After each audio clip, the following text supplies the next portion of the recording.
Hello, hello, hello, all of my bougie shoppers out there in the social media universe.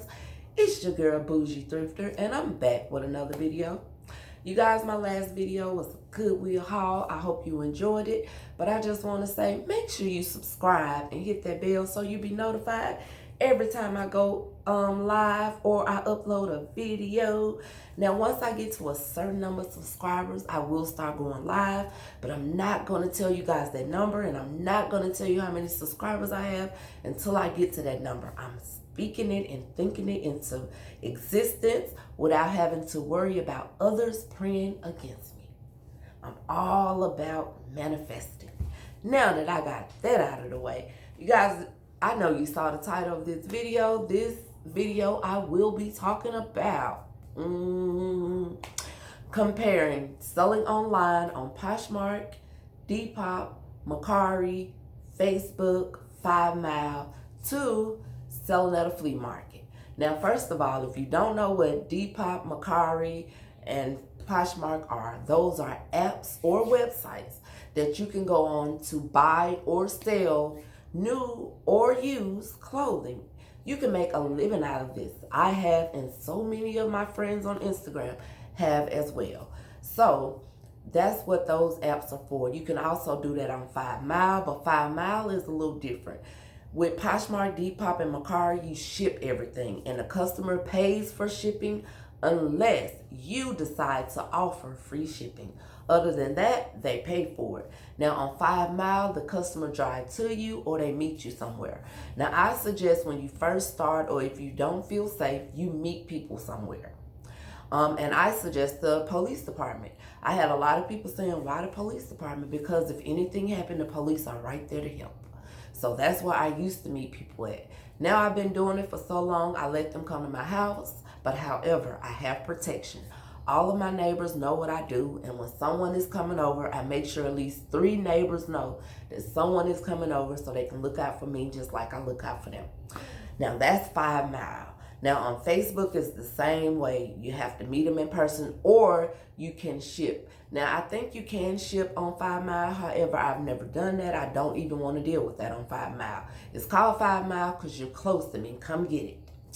On Facebook, you can ship or you can meet. I strongly suggest that if you're going to ship, you get a post office box because you need a return address on there just in case something happened with that package and the package get lost or it needs to come back to you or they don't like the product and they want to send it back.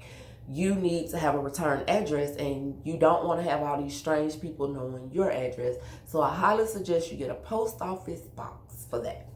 But if you're comfortable with people knowing your home address like me, I feel safe where I am. My people around me know me. They know what I do.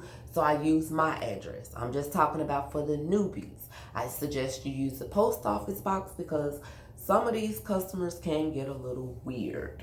And they do have fetishes. So just putting that out there. I'm being totally honest with you guys. Now, getting that out of the way. Like I said, I had started selling at a flea market. I started Saturday and we did it again Sunday and we're going to do it again this weekend.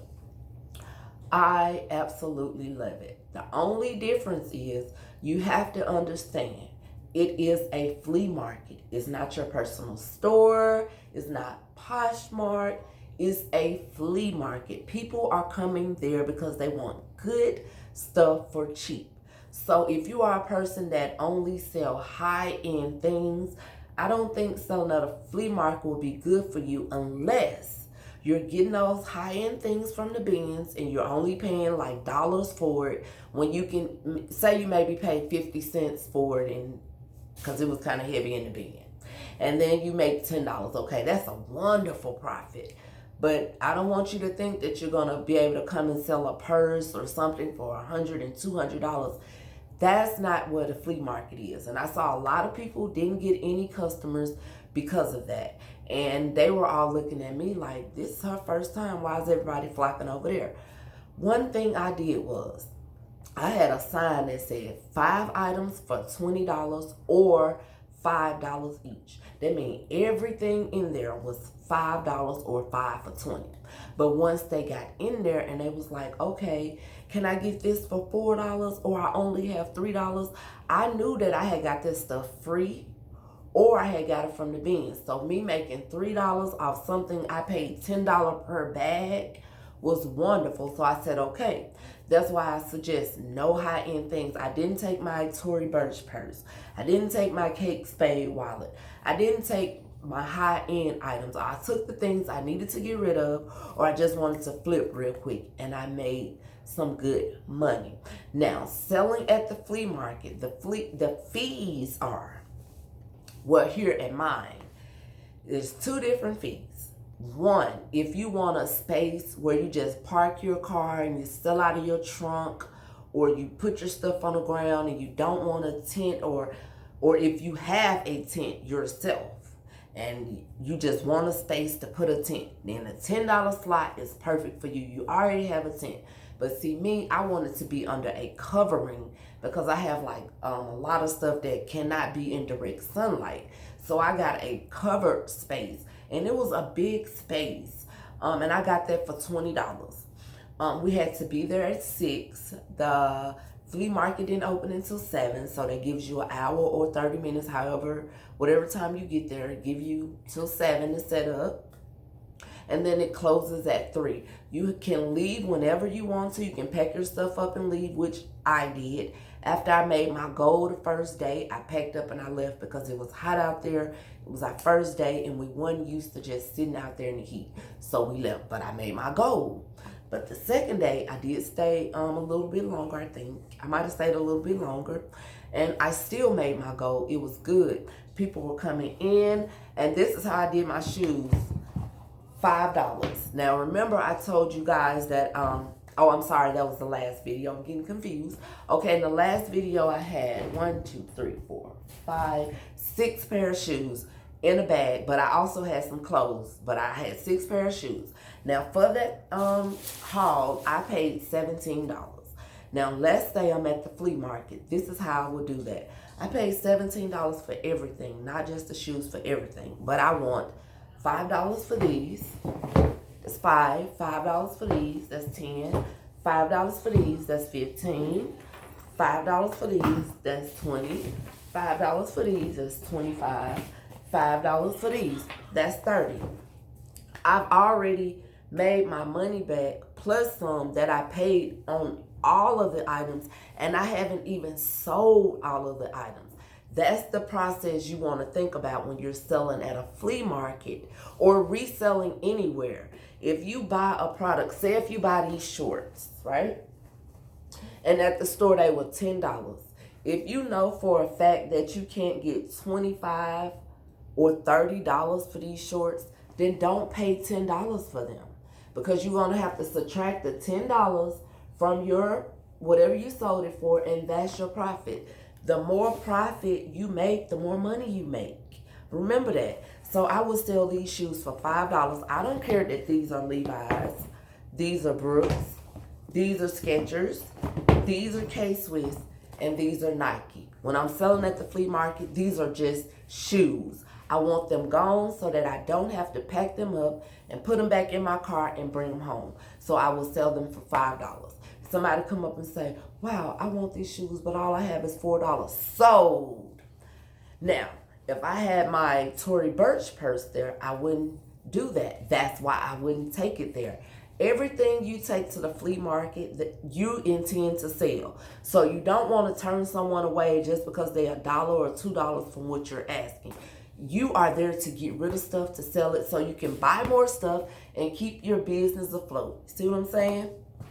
Now, if I was selling these online, okay, of course, I would want $25 to $30. Okay, of course, I would want $30. These are Brooks. They're in excellent condition. Plus, I got to ship them. I got to take pictures. I got to clean them. So I want to be paid for that. But since I'm taking them to the flea market, all I'm going to do is get one of my Lysol wipes, wipe them off real good, and I'm done. I don't have to list pictures, worry about lighting, none of that. That way I'm cutting out the work I have to do, so I don't have to charge that much. That's the whole thing about reselling. So if you're watching this, and if you're new to reselling, or if you're thinking about reselling, make sure you subscribe, because I'm going to start dropping a lot of tips for a lot of resellers. We're going through this pandemic. People need to make money, and this is an excellent way to make money.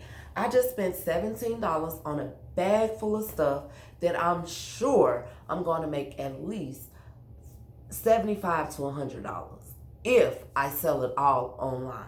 Now, by me doing it at the flea market, it cuts down my profit, but at the same time, I'm getting rid of it and I am making a profit.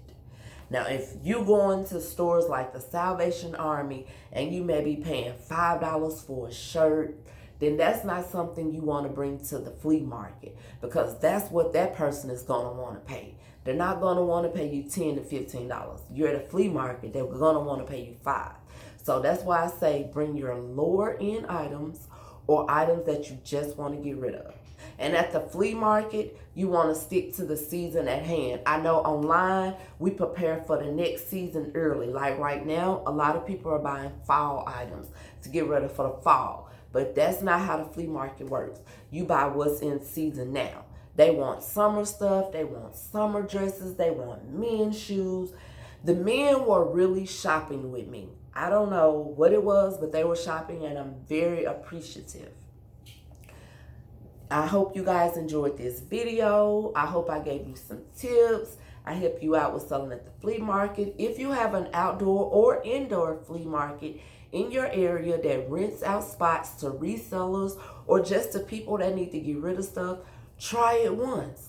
I know places that you can sell inside where you put your stuff there and you leave it there and they sell it for you. You have to like put a sticker with the price and your booth number and they sell it for you. And I don't know how that works because I've never done that. With me, when I sell something, I want my money. And that's sort of the reason why I started with the flea markets, because online with some apps like Posh and Mercari, you have to literally wait till they get their items, and then they have up to 3 days to say whether they like it or not. Well, you got my item, I want my money. Flea market, I get my money, then you get your item, and I absolutely love it. And then my dream is to open up a thrift store, so this is just preparing me for my dream. I started off online in my home, now I'm flea marketing. The next is my own thrift store. In order for it to happen, I had to believe it, think it, speak it. Now I am doing so that it will manifest. You guys, I'm the Bougie Thrifter. I'm signing off. I hope you guys enjoyed this video. Like I said in the beginning, don't forget to subscribe, hit that bell so you can be notified every time I drop a video. I gotta go. Time to steam, clean, and get ready for tomorrow. Have a wonderful day. Bye-bye.